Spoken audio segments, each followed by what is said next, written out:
घोर कलयुग कब आएगा? कलयुग का अंत कब होगा? कलयुग का अंत कैसे होगा? कलयुग के बाद क्या होगा? आपके इन्हीं सवालों का जवाब इस वीडियो में है।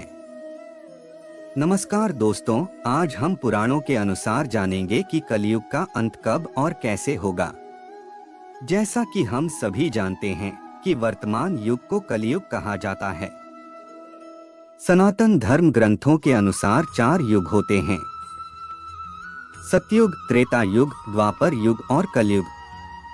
प्रत्येक युग का समय निश्चित है। जब युग का निश्चित समय पूरा हो जाता है तो युग बदल जाता है। युग परिवर्तन के अनुसार सब कुछ बदल जाता है। युग की आयु, मनुष्यों की आयु और उनके विकास तथा सभी प्राणियों की आयु भी युग के अनुसार बदलती रहती है। आज हम कलयुग के बारे में बात करेंगे। तो आइए जानते हैं कि कलयुग क्या है, कैसा होगा और इसका अंत कब होगा। चारों युगों में कलयुग सबसे भयानक है। कलयुग की आयु 4,32,000 वर्ष है। इसे 4 चरणों में बांटा गया है। पहला चरण अभी भी चल रहा है। कलयुग का प्रथम चरण 1,08,000 वर्ष का है। कलयुग के अंत में अभी भी काफी समय बाकी है।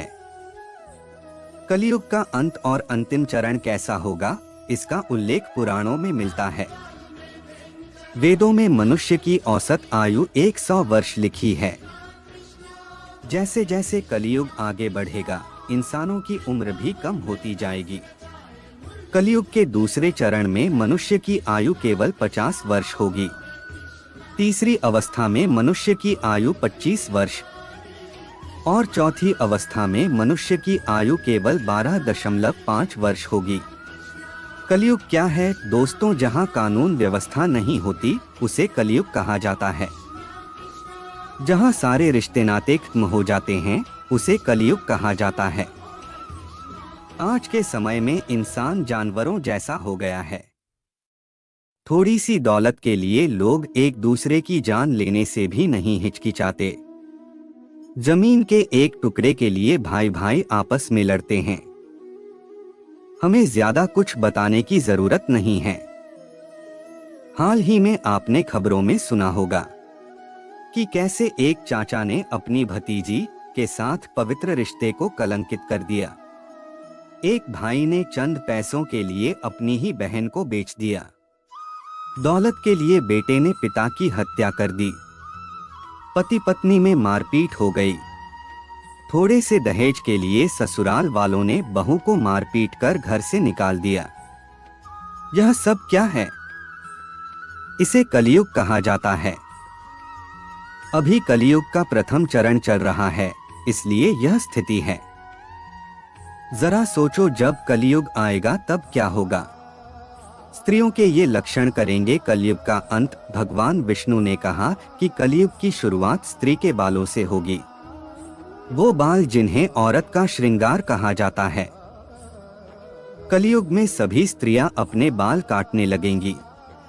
गरुड़ पुराण में भगवान विष्णु कहते हैं कि जब लोग अपने बालों को रंगना शुरू करते हैं, फिर चाहे महिला हो या पुरुष, सभी अपने प्राकृतिक बालों को रंगना शुरू कर देंगे। कलयुग में कोई भी बाल काला और लंबा नहीं दिखेगा। जिस दिन कोई बेटा अपने पिता पर हाथ उठाता है, तब से समझ लीजिए कि कलयुग अपने चरम पर है। हर घर अराजकता से भरा होगा। कोई एक साथ नहीं रहेगा और लोग एक दूसरे को अपने ही घरों में मार डालेंगे। कलयुग में कोई भी एक दूसरे को सच नहीं बताएगा। न पति को, न पत्नी को, न बच्चों को, न उनके माता पिता को डोट। हर तरफ झूठ का बोलबाला होगा और सच की आंखों पर पट्टी बंधी होगी। कलयुग में बेटियां सुरक्षित नहीं रहेंगी।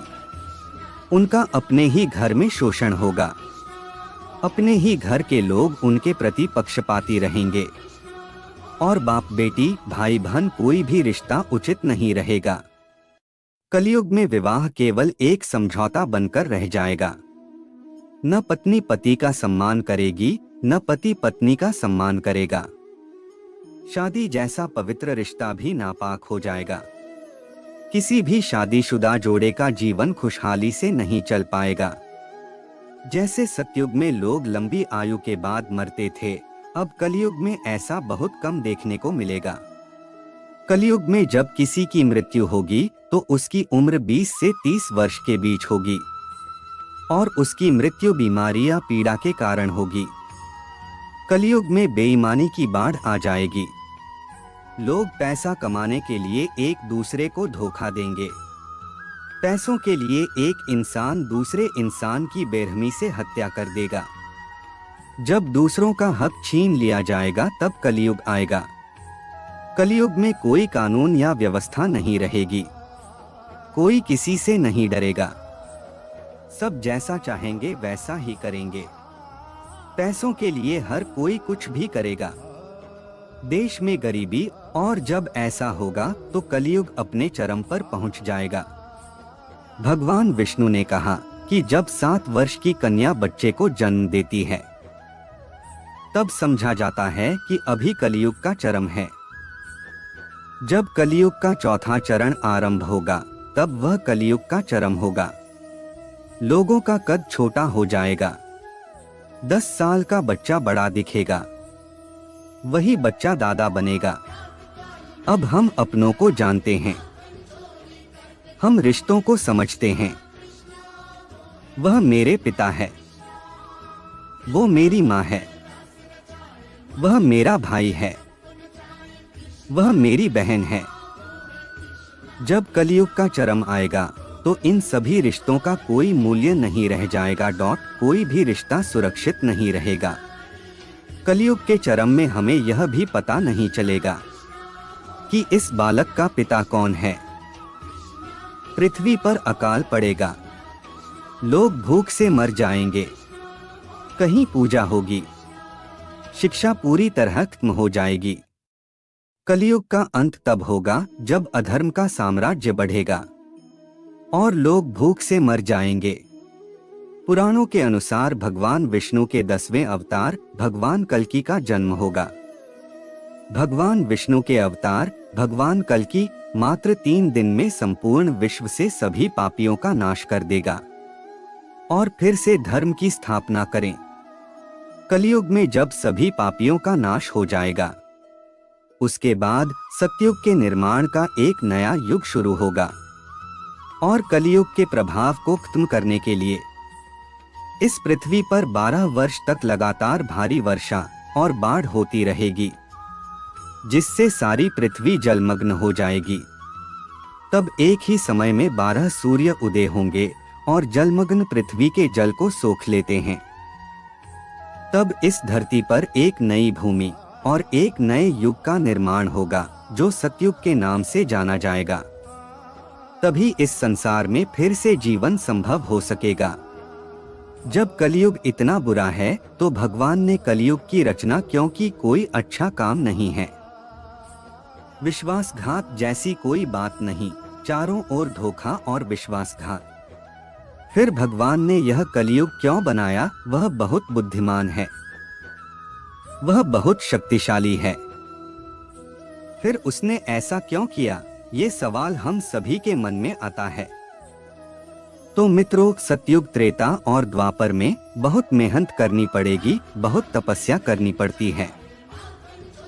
आप तो जानते ही होंगे कि ऋषि मुनि कई वर्षों तक तपस्या करते थे, यज्ञ करते थे, फिर वे जाकर भगवान के दर्शन करते थे। लेकिन कलयुग में ऐसा नहीं है। अच्छा काम करो, थोड़ा करो। यदि आप इसे ईमानदारी से करते हैं तो भगवान बहुत जल्द प्रसन्न होते हैं। वह आपको आपकी पसंद का वरदान देते हैं। उनका जीवन खुशियों से भर जाता है। यही कलयुग की विशेषता है। थोड़ा करो, अधिक लाभ पाओ। थोड़ा काम करो, लेकिन अच्छे से करो। फिर देखें आप क्या अनुभव करते हैं। इसे पहले करें और सभी को इसे अच्छे से करने के लिए कहें। तभी इस दुनिया में अच्छाई होगी और हम खुश रहेंगे। दोस्तों, हमें उम्मीद है कि हमारे द्वारा दी गई जानकारी आपको पसंद आई होगी। कृपया वीडियो को लाइक करें और हमारे चैनल को सब्सक्राइब करें।